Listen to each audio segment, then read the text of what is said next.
এই মন্দিৰটো এতিয়া যিটো পৰিস্থিতি দেখা যায়, 4 বছৰ আগতে ইয়াতে কেৱল এটা শিলৰ দম আছিল। সকলোৱে ইফালে আহিছিল, শিলগুটি এটা দলিয়াই সেৱা জনাইছিল। তাতে আমি ইয়াতে দেখিলোঁ শিলৰ থূপ হৈ আছে। গতিকে মই তেতিয়া ভাবিলোঁ ইয়াতে কিবা এটা শিলৰ নাশ কৰি ইয়াত মন্দিৰ বনোৱা যায় নেকি। গতিকে আমাৰ লগতে 6-7জন মান আছে। এই 6-7জনৰ লগত একেলগে মিলিত হৈ আমি ইয়াতে প্ৰথমতে শিলৰ নাশ কৰি মন্দিৰটো স্থাপন কৰিলোঁ। আৰু তাৰপিছতে আমি অলপ পাথৰখিনিৰ ওপৰেৰে চিমেণ্টৰ ঢালাই এটা মাৰিলোঁ। মন্দিৰ বনোৱাৰ কোনো পৰিকল্পনা আছে নেকি? পৰিকল্পনা আছে, মনতে আছে, কিন্তু আমি এতিয়ালৈকে কাৰ্যকৰী হ'ব পৰা নাই।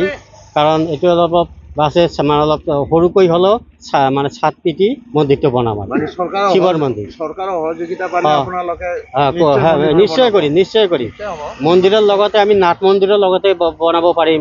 ভক্তসকলৰ থকা লোৱা খোৱাৰ বাবদ এটা নাট মন্দিৰো লাগে। এইখিনি আমাৰ এই ঢেল ঠাকুৰৰ যিটো পূজা শুভেচ্ছাৰ লগতে আজি আমাৰ দৌল উৎসৱৰ মই শুভকামনা কৰিছোঁ। আৰু আমাৰ এই মন্দিৰটো ইয়াৰ আগতে বক্তাই কৈছে যে ইয়াৰ আগত বহুদিনৰ আগত কিন্তু কেইজনমান ভক্তৰ প্ৰচেষ্টাত মন্দিৰটো উন্নত ফালে হৈ গৈছে। কিন্তু মই আপোনালোকৰ চেনেলৰ মাধ্যমত মই অনুৰোধ জনাম, আমাৰ BTC গভৰ্ণমেণ্টে এই মন্দিৰৰ প্ৰতি যেন চকু দিয়ে। আৰু এই মন্দিৰৰ যিটো পূজা এইটো প্ৰতি বছৰে হৈ আছে, আৰু এই পূজাখনৰ বহুল প্ৰচাৰ হ'ব লাগে। আপোনালোকৰ চেনেলৰ জৰিয়তে বহুত প্ৰচাৰ কৰক, আৰু আমাৰ সমগ্ৰ অসমবাসী ৰাইজক আপোনালোকৰ চেনেলৰ যোগেদি জনাই দিয়ক যে এটা মন্দিৰ হৈ আছে। আৰু সকলো ৰাইজৰ ইয়াত সহায় আৰু সহযোগিতা আমি আপোনালোকৰ চেনেলৰ মাধ্যমে কামনা কৰিলোঁ। ধন্যবাদ।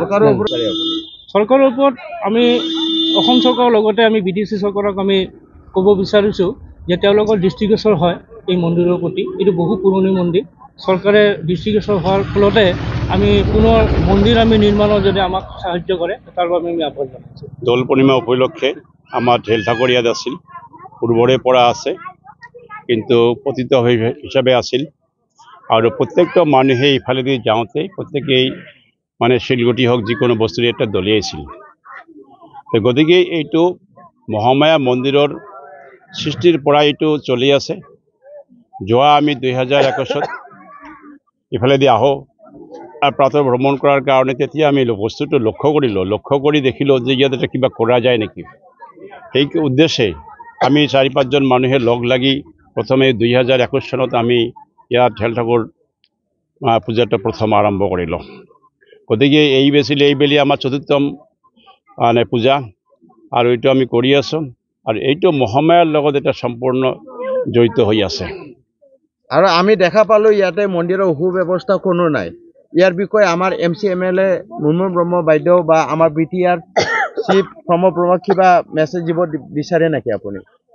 মই এইটোৱে দিব খোজোঁ, তেওঁলোকে যিহেতু আজি চৰকাৰ আছে তেওঁলোকৰ, গতিকে আজি মহামায়াত যেনেকৈ তেওঁলোকে সহায় কৰিছে ঠিক সেইদৰে যিহেতু মহামায়াৰ লগতে সংলগ্ন বস্তুটো, গতিকে মই আশা কৰোঁ তেওঁলোকক অনুৰোধ কৰোঁ যাতে ইয়াত এটা কিবা কৰা যাৰ পৰিকল্পনা যাতে গ্ৰহণ কৰে।